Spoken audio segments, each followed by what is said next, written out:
He has returned. Buddha Samrat.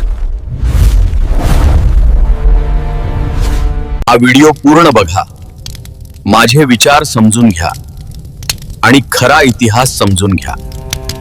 पैशासाठी ब्राह्मणवादी लोकांनी धर्माचा बाजार मांडला आहे. धर्म म्हणजे पैसा.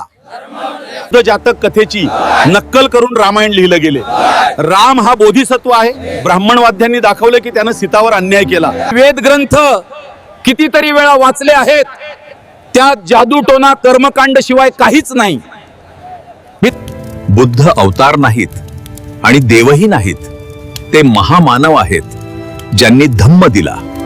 विश्व महाविद्वान डॉक्टर बाबासाहेब आंबेडकर म्हणतात की ब्राह्मणांनी धर्माची स्थापना पैसे मिळवण्यासाठी केलेली आहे. रिडल्स ऑफ हिंदुइझमच्या प्रस्तावनेतच बाबासाहेब आंबेडकर लिहितात की धर्मासाठी ब्राह्मण काहीही करू शकतात.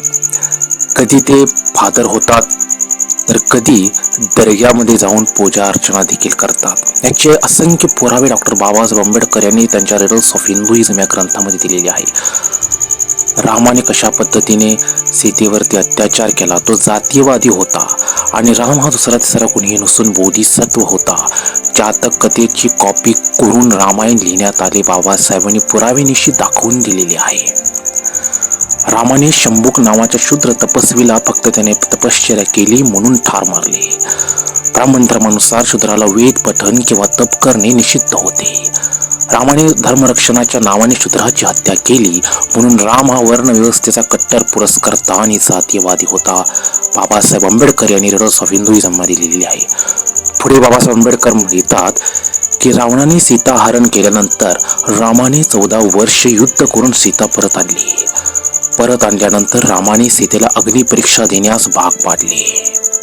अग्निपरीक्षा उत्तीर्ण झाल्यावरही रामाने गर्भवती सीतेला लोक काय म्हणतील या भीतीपोटी वनात सोडून दिले. बाबासाहेब आंबेडकर म्हणतात, एका पतीने आपल्या पत्नीला विश्वासात न घेता तिची बाजू न ऐकता फक्त लोकांची भीती म्हणून तिला घराबाहेर काढणे हे अत्यंत क्रूर व अन्यायी कृत्य आहे. वनात सोडल्यानंतर सीतेने लवकुशाने जन्म दिला. नंतर रामाने सीतेला परत बोलावले आणि पुन्हा लोकांपुढे आपली पवित्रता सिद्ध करण्यास सांगितले. त्यावेळी सीतेने मी आता तुमच्यासोबत राहणे योग्य नाही असे म्हणत माता धरतीला साखळी घातली आणि जमिनीत समाविष्ट झाली. बाबासाहेब आंबेडकर म्हणतात की ही आत्महत्या रामाच्या सततच्या संशयामुळे आणि अपमानामुळे झाली. याला राम जबाबदार आहे. वाल्मिकी रामायणात राम एक पत्नीत्वरती दाखवला आहे, पण बाबासाहेब उत्तर रामायण आणि काही पुराणातील उल्लेख देतात की रामाला सीते व्यतिरिक्त इतरही पत्नी होत्या. उदाहरण द्यायचे झाले तर पद्मपुराण, अद्भुत रामायण इत्यादीमध्ये रामाच्या इतर विवाहांचा उल्लेख आहे. म्हणून रामाला मर्यादा पुरुषोत्तम म्हणणे चुकीचे आहे असे बाबासाहेब लिहितात. राम हा आदर्श पुरुष देखील नव्हता असा देखील बाबासाहेबांचा थेट प्रश्न आहे. जो पुरुष आपल्या निष्पाप समर्पित पत्नीला संशयाच्या नावावर अग्निपरीक्षा द्यायला लावतो, नंतर गर्भवती अवस्थेत वनात टाकतो आणि शेवटी तिच्या आत्महत्येस जबाबदार ठरतो, तो पुरुष कसा आदर्श ठरू शकतो? रामायण हे ब्राह्मणी धर्माचे आणि वर्णव्यवस्थेचे समर्थन करणारे ग्रंथ आहे. राम हा ब्राह्मणांचा आदर्श आहे, तरी शूद्र स्त्रियांचा नव्हे. म्हणूनच हिंदू धर्मात रामाला देव मानणे हे दडपशाहीचे प्रतीक आहे. हे सर्व मुद्दे डॉक्टर बाबासाहेब आंबेडकर यांच्या riddles of Hinduism riddles number 19 या प्रकरणात आलेली आहेत. बाबासाहेब आंबेडकर या ग्रंथामध्ये आणखीन काही सविस्तर लिहितात. बाबासाहेब लिहितात की रामाने सीतेला एकदा नव्हे 3दा सोडलेले आहे. पहिली वेळ म्हणजे लंकेतून परत आणल्यानंतर लगेचच अग्निपरीक्षा घेतली. वाल्मिकी रामायण युद्धकांड सर्ग 118 मध्ये राम स्वतः सीतेला म्हणतो, तुझ्या चारित्र्यावर मला शंका आहे. रावणासोबत राहिल्यामुळे तू अपवित्र झाली आहेस. मी तुला स्वीकारू शकत नाही. मग सीतेने अग्नीत प्रवेश केला. अग्निदेव बाहेर येऊन म्हणाले, सीता पूर्णपणे पवित्र आहे. तरीही राम शांत राहिला. दुसरी वेळ म्हणजे अयोध्येत राज्याभिषेक झाल्यानंतरही काही महिन्यांनी रामाला कानावर आले की प्रजेतील लोक सीतेच्या चरित्र्यावर बोलत आहेत. रामाने लगेच लक्ष्मणला सांगितले, गर्भवती सीतेला घेऊन जा आणि वाल्मिकी ऋषींच्या आश्रमाजवळ जंगलात सोडून ये. लक्ष्मण रडत रडत सीतेला सोडायला गेला. सीतेला काहीच कळले नव्हते. ती फक्त म्हणाली, मला रामाकडे परत न्या. पण लक्ष्मणाने सांगितले, रामाची आज्ञा आहे. बाबासाहेब लिहितात, हा पती नवे क्रूर राजा होता, जो प्रजेच्या गॉसिपला आपल्या पत्नीपेक्षा जास्त महत्व देत असतो. तिसरी वेळ म्हणजे अश्वमेध यज्ञाच्या वेळी रामाने लवकुशाकडून रामायण गाऊन घेतले आणि मग सीतेला परत बोलावले. पुन्हा सार्वजनिक सभेत राम म्हणाला, लोक अजूनही शंका घेतात, म्हणून तू पुन्हा एकदा आपली पवित्रता सिद्ध कर. तेव्हा सीतेने हात चोचले आणि धरती मातेला साकडे घातले. जर मी रामा व्यतिरिक्त दुसऱ्या पुरुषाचा विचारही केला नसेल तर मला तुझ्या उदरात घे. जमीन फाटली आणि सीता आत गेली. बाबासाहेब म्हणतात, ही घटना चमत्कार नव्हे, सीतेची आत्महत्या होती. रामाच्या सततच्या अपमानाला कंटाळून तिने मरण पत्कर. बाबासाहेब आंबेडकर यांनी बरेचसे पुरावे दिलेले आहेत. वाल्मिकी रामायण अयोध्या कांड सर्ग 8 श्लोक 12 मध्ये स्पष्ट लिहिले आहे की राम आपल्या अनेक राण्यांसह निघात. उत्तरकांडात रामाच्या महलात नृत्य, गायन, मद्यपान, मांसाहार चालल्याचा असा उल्लेख आहे.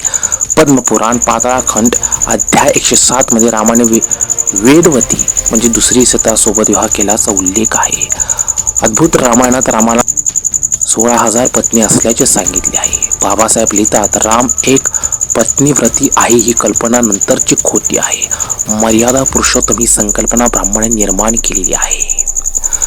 राम हा कट्टर जातीयवादी होता. त्याने शंभुकाचा वध केला. उत्तरकांडातील सर्वात भयंकर घटना. बाबासाहेब लिहितात, एका ब्राह्मणाचा मुलगा लहान वयात मेला. ब्राह्मण रामाकडे ओरडला, माझा मुलगा धर्माच्या विरुद्ध काहीतरी चालल्यामुळे मेलेला आहे. रामाने विमानातून शोध घेतला तर शंभुक नावाचा शूद्र तप करताना आढळला. त्या युगात शूद्राला तप करणे निषिद्ध होते. रामाने शंभुकाचे शिरस छाटले. मृत ब्राह्मण मुलगा जिवंत झाला. बाबासाहेब लिहितात, रामाने धर्मरक्षणाच्या नावाने एका निर्दोष शूद्राची हत्या केली. म्हणून राम हा ब्राह्मणांचा नाही तर शूद्र दलितांचा शत्रू. बाबासाहेब आंबेडकर आपल्या ग्रंथावर निष्कर्ष काढतात की जर एखादा पुरुष आपल्या निष्पाप पत्नीला तीनदा सोडतो, तिला अपमानित करतो, तिच्या आत्महत्येस कारणीभूत ठरतो, शूद्राला तप केल्याच्या शिक्षेत ठार मारतो आणि स्वतःकडे अनेक पत्नी ठेवतो, तर तो पुरुष कसा मर्यादा पुरुषोत्तम होऊ शकतो? राम हा ब्राह्मणांचा आदर्श आहे, स्त्रिया शूद्रांचा नाही. रामायण हे दडपशाहीचे, वर्ण व्यवस्थेचे आणि पुरुष सत्तेचे प्रतीक आहे. मित्रांनो, विश्वरत्न डॉक्टर बाबासाहेब आंबेडकर यांनी त्यांच्या काउंटर अँड काउंटर रिव्होल्यूशन म्हणजे क्रांती आणि प्रतिक्रांती या ग्रंथामध्ये दाखवून दिलेली आहे की प्रतिक्रांतीवादी लोकांनी जे धार्मिक ग्रंथ लिहिले आहेत, रामायण महाभारत असतील, मनुस्मृती असतील, वेद पुराण असतील, हे धार्मिक ग्रंथ नसून राजकीय ग्रंथ आहेत. बौद्ध धर्माच्या विरोधात प्रतिक्रांती केल्यानंतर त्यांची वर्णव्यवस्था, जाती व्यवस्था टिकून राहावी म्हणून हे ग्रंथ लिहिण्यात आलेले आहे, असे बाबासाहेब आंबेडकरांनी पुराव्यानिशी दाखवून दिलेले आहे. आणि बाबासाहेब आंबेडकर यांनी जे पुराव्यानिशी दाखवून दिलेले आहे ते अजूनपर्यंत कोणत्याही ब्राह्मणाने खोटे ठरवले नाही किंवा कोणताही शंकराचार्य बाबासाहेब आंबेडकर हयात असताना त्यांच्यासोबत या विषयावरती वाद घालण्यासाठी, चर्चा करण्यासाठी गेलेला नाही. बरेचसे शंकराचार्य बाबासाहेब आंबेडकर यांना आवाहन करायचे की आम्ही तुमच्यासोबत चर्चा करायला तयार आहोत. बाबासाहेब आंबेडकर देखील आवाहन करायचे की मी या देशातील नव्हे या जगातील कोणत्याही पंडित विद्वानाशी चर्चा करायला तयार आहे, त्यांनी माझ्याशी चर्चा करावी, मी त्यांचा पराभव केल्याशिवाय राहणार नाही. परंतु कोणत्याही शंकराचार्यामध्ये हे धाडस नव्हते. बाबासाहेब आंबेडकर यांना खोटे ठरवणे आणि बाबासाहेब आंबेडकर यांच्यासोबत चर्चा करण्याचे त्यांच्यामध्ये धाडस नव्हते, कारण की बाबासाहेब आंबेडकर हे विश्व महाविद्वान होते. मित्रांनो, आम्ही आमच्या चॅनलच्या माध्यमातून बुद्ध डॉक्टर बाबासाहेब आंबेडकर आणि सम्राट अशोक यांचा विचारांचा प्रसार करण्याचे काम करत असतो. तर आमच्या चॅनलवरील व्हिडिओ जास्तीत जास्त संख्येने बघून आमच्या बौद्ध धम्म प्रसारास सहकार्य करा. ही नम्र विनंती. नवोत्थाय. जय भीम, जय सम्राट अशोक.